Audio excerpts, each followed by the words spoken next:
بسم اللہ الرحمن الرحیم۔ السلام علیکم۔ رائس ٹی وی کی طرف سے میں ہوں عبدالباسط اور آپ دیکھ رہے ہیں رائس ٹی وی۔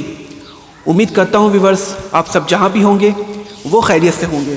تو خواتین و حضرات، عمران خان اور IMF، یا یوں کہا جائے کہ ریاست پاکستان اور IMF آمنے سامنے آ گئے ہیں، اور اب پاکستان نے اہم فیصلہ کیا ہے کہ پاکستان نے IMF کے نمائندے حفیظ شیخ کو فارغ کر دیا ہے۔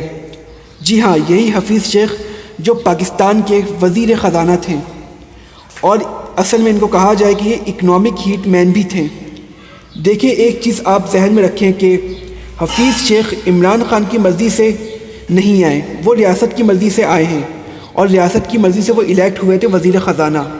اور صورتحال یہ پیدا ہوئی ہے کہ ورثب جب سینٹ الیکشن ہوا، حفیظ شیخ اس میں ہار گئے، اور IMF کا کافی پریشر آیا عمران خان پہ کہ ان کو الیکٹ کرایا جائے، لازمی ان کو الیکٹ کرایا جائے۔ تو عمران خان کا پروگرام بھی یہی تھا کہ جو اسحاق ڈار کی سیٹ ہے وہ حرف برداری اپنی سینٹ کی سیٹ میں نہیں کیا ہے انہوں نے، تو وہ سیٹ ڈسمس کر دی جائے اور دوبارہ اس میں الیکشن کروائے جائیں، اس کے ذریعے حفیظ شیخ کو سینٹ منتخب کروایا جائے۔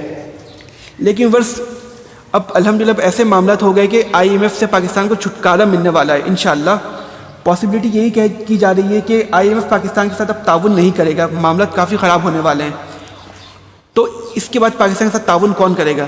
ورث پاکستان کے جو دوست ممالک ہیں، عرب ممالک ہیں، ترکی ہے، چائنا ہے، وہ پاکستان کے ساتھ مکمل تعاون کرے گا انشاءاللہ۔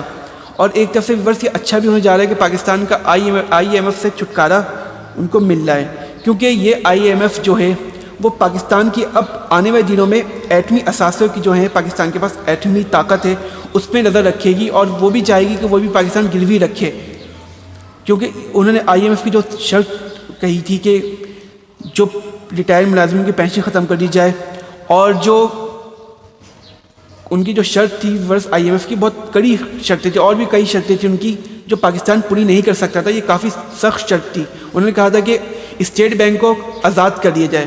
ورث اسٹیٹ بینک سیاسی طور پہ آزاد ہو، لیکن پاکستان کی ریاست سے آزاد نہ ہو، ورنہ یہ بہت بڑا مسئلہ ہو جائے گا۔